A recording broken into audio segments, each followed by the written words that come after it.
Hello guys, today I am gonna make spaghetti. मुझे बहुत दिन से क्रेविंग हो रही थी और तकरीबन 1-1.5 साल से मैंने स्पेगेटी खाई भी नहीं है। So I decided to make it and share the recipe with you guys. और सबसे पहले मैंने पानी ले लिया है और उसमें ऑलिव ऑयल डाला है 1 टेबल स्पून अप्रॉक्सीमेटली, और उसमें सॉल्ट डाला है। और अब मैं इसमें स्पेगेटी डालूँगी। ये एक बहुत बड़ी डिबेट है कि पास्ता या स्पेगेटी को जो है वो ठंडे पानी में ही डाल देना चाहिए या फिर जब पानी बॉयल हो तब उसको डालना चाहिए।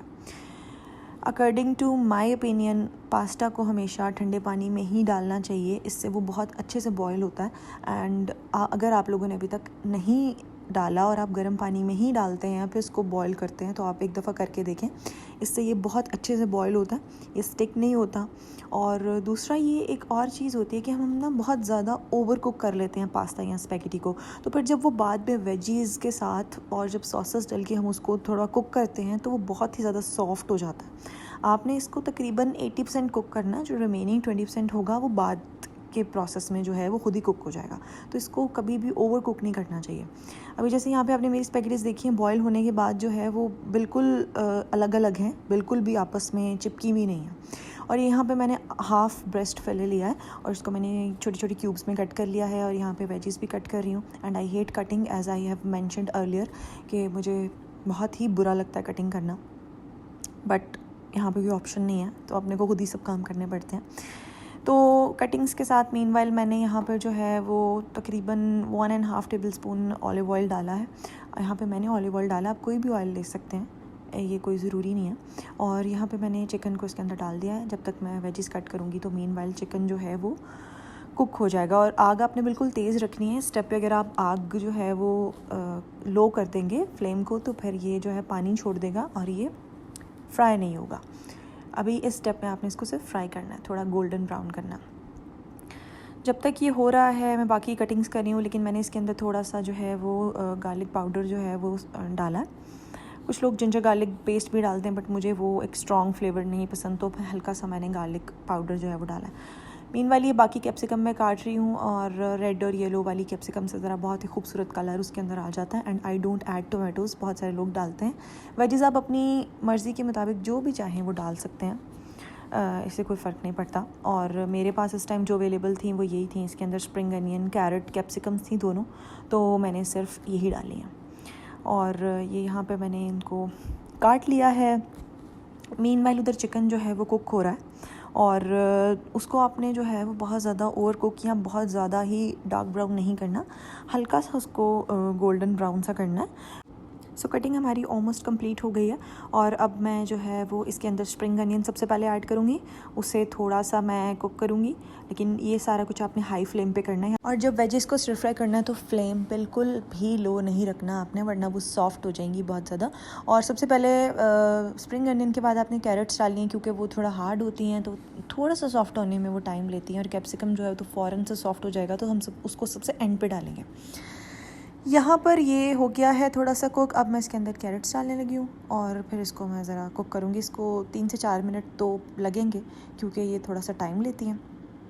स्पेगेटी बनाना जो है वो कोई मुश्किल काम नहीं है, लेकिन सबकी अपनी अपनी रेसिपीज़ होती हैं। अल्टीमेटली वही सॉसेस और स्पाइसेस जो हैं वो इसके अंदर जाते हैं, लेकिन थोड़ा बहुत मेथड जो है वो डिफरेंट होता है। कुछ लोग जो हैं वो चिकन को पहले मैरिनेट कर लेते हैं तिक्का मसाला और कुछ इस तरह का मसाला लगा के, और फिर उसको कुक कर लेते हैं और कुछ इसी तरह फ्राई कर लेते हैं। So it's up to you, जैसे भी आप करना चाहें। यहाँ पे कैरेट्स जो थी वो कुक हो गई थी, तो मैंने इसके अंदर कैप्सिकम भी ऐड कर दिया। और अब ये यहाँ पे आपने इसको जो है वो हाई फ्लेम पे अच्छे से कुक करना ज़रा, ताकि वो वेजीज़ जो हैं वो बिल्कुल सॉफ्ट भी नहीं होनी चाहिए और वो बिल्कुल एक कच्चापन भी उनके अंदर नहीं होना चाहिए।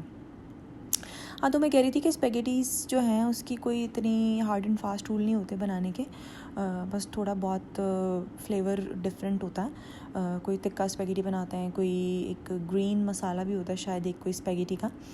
तो डिफरेंट रेसिपीज़ हैं, बट अल्टीमेटली तरीका जो है बनाने का वो बहुत ही ज़्यादा आसान है और झटपट बन भी जाती हैं। I love pastas and spaghettis. और मैं जो है वो अब यहाँ पर आने के बाद ऑस्ट्रेलिया में मैंने देसी फूड जो है बहुत ज़्यादा बनाना शुरू किया। इससे पहले जो है वो मैं बिल्कुल भी इतना नहीं बनाती थी, ज़्यादातर स्पेगेटीज़, पास्ताज़ और लजानीज़ वगैरह ही बनाती थी। तो यहाँ पे मैंने इसके अंदर चिली सॉस डाली। अब यहाँ पे जो मैंने स्पाइसेस ऐड करने हैं वो टोटली आपकी प्रेफरेंस के अकॉर्डिंग है। ये ज़रूरी नहीं है कि जो भी मैं ऐड करी है आपने भी वही करना है। आप कम ज़्यादा और जो आप नहीं पसंद करते वो मत डालें। यहाँ पे मैंने स्पेगेटी ऐड कर दी है और जो बेसिक इंग्रेडिएंट्स हैं वो मैं अब ऐड करूँगी। स्पाइसेस में black pepper, white pepper, crushed red chilli मैं ज़्यादा यूज़ करते हैं as compared to powdered. Vinegar होगा और सोया सॉस होगी, चिली सॉस यानी हॉट सॉस जिसको कहते हैं, और ये शिंग्रेला की जो है वो सारी सॉसेस यहाँ पे बड़े आराम से मिल जाती हैं और मुझे इनकी आदत भी है तो इसलिए मैं ये लेकर आई थी। और ये यहाँ पे मैंने सोया सॉस डाल दिया इसके अंदर। ये कुछ लोगों को इसका फ्लेवर एक स्ट्रॉन्ग पसंद होता है और कुछ लोगों को नहीं होता, तो ये आप कम या ज़्यादा कर सकते हैं बिल्कुल अपने प्रेफरेंस के अकॉर्डिंग। और मैं यहाँ पर जो है वो इसके अंदर ऑयस्टर सॉस डालूँगी, इससे एक बहुत ही मज़े का फ्लेवर आएगा। और अगर आपने अभी तक ये नहीं कभी डाली है स्पैगेटीज़ में या पास्ताज़ में तो आप इसको डालें, इसको ट्राई करें और आप लोगों को इसका फ्लेवर बहुत अच्छा लगेगा। ये फ्लेवर को इन्हांस कर देता है क्योंकि हम लोग इसको अपनी जो जितनी भी चाइनीज़ की हमारी ग्रेवीज़ हैं उनमें तो ऐड करते ही हैं, तो इसको पास्ता में भी ट्राई करें। और यहाँ पे मैंने सॉल्ट जो है वो डाल दिया है, वो भी आप कम ज़्यादा कर सकते हैं अपनी क्वांटिटी के अकॉर्डिंग भी और अपने टेस्ट के अकॉर्डिंग भी। तो मैंने अभी अंदाज़े से ही डाला है, यहाँ पे कोई मेजरमेंट नहीं है। और यहाँ पे ब्लैक पेपर डाला है, वाइट पेपर डलेगा यहाँ पे और क्रश्ड रेड चिली। उसके बाद एक दफ़ा इसको मिक्स करके तो आप इसको टेस्ट कर सकते हैं, स्पाइसेस का अंदाज़ा आपको वहाँ से हो जाता है और अगर कुछ कम ज़्यादा है तो आप उसको डाल सकते हैं। मैंने आज तक जितना भी खाना बनाया है आज तक मैंने कभी भी उसमें जो स्पाइसेस हैं उन्हें कभी मैयर करके नहीं डाला। मैंने बहुत दफ़ा रेसिपीज़ को फॉलो करने की कोशिश भी की और जब भी मैंने एग्जैक्ट रेसिपी फॉलो करने की कोशिश की है तो वो जो उसकी मेजरमेंट्स होती हैं वो हमेशा कोई ऊपर नीचे होती हैं, कभी कुछ ज़्यादा हो जाता है कभी कुछ कम। तो मेरी कोई मेजरमेंट्स नहीं होती हैं, मुझे बस ये पता होता है ये चीज़ें डालनी हैं, मैं उनको अंदाज़े से डालती हूँ। इवन अगर कोई स्वीट डिश है तो उसमें अगर शुगर ऐड करनी है तो वो भी एक अंदाज़े से, और अगर कोई नमकीन चीज़ है और उसमें जो है वो चिली, ग्रीन चिली या रेड चिली डालनी है तो वो भी अंदाज़े से होता है। फिर मैं उसको टेस्ट कर लेती हूँ, इवन सॉल्ट भी, और अगर कम ज़्यादा है तो फिर उसके अकॉर्डिंग हम उसको एडजस्ट कर लेते हैं। यहाँ पे सॉल्ट मुझे कम लगा था तो मैंने थोड़ा सा ऐड किया, यहाँ पे मैं उसको टेस्टी करने लगी हूँ। और मैं जब भी कुछ बनाती हूँ तो मैं उसको सर्व करने से पहले टेस्ट ज़रूर करती हूँ। पता नहीं क्यों मुझे लगता है कि जैसे इसमें कुछ ना कुछ ख़राबी होगी तो मुझे इसको टेस्ट ज़रूर करना चाहिए। इवन जितनी बार मैं उसमें कोई स्पाइसेस ऐड करती हूँ तो मैं उतनी बार उसको टेस्ट करती हूँ। इवन अगर मैं अंडा भी बनाऊँ तो मैं उसको उसके अंदर जो स्पाइसेस ऐड करती हूँ उसको भी थोड़ा सा पहले बना के ट्राई करती हूँ कि वो ठीक है, अब फिर मैं जो है वो बाकी का अंडा बनाती हूँ। तो दैट्स हाउ आई एम। यहाँ पर जो है मैंने इसके अंदर केचप थोड़ा सा डाला था क्योंकि मुझे स्पाइसी थोड़ा सा लगा था and I don't eat much spices, तो मैंने यहाँ पे केचप ऐड कर दिया है। इसको अच्छे से मिक्स कर लें आप ताकि जितने भी सारे स्पाइसेस और सॉसेस हैं वो अच्छे से इसके अंदर जो है वो मिक्स हो जाए। आप यहाँ पर ये देखिए कि जो पास्ता है वो आई मीन जो स्पेगेटी है वो अभी भी बिल्कुल अलग अलग है, वो बिल्कुल स्टिकी नहीं है, वो सॉफ्ट नहीं हुई है, वो वैसी की वैसी है जैसे हमने उसको बॉईल किया था कुक होने के बाद भी।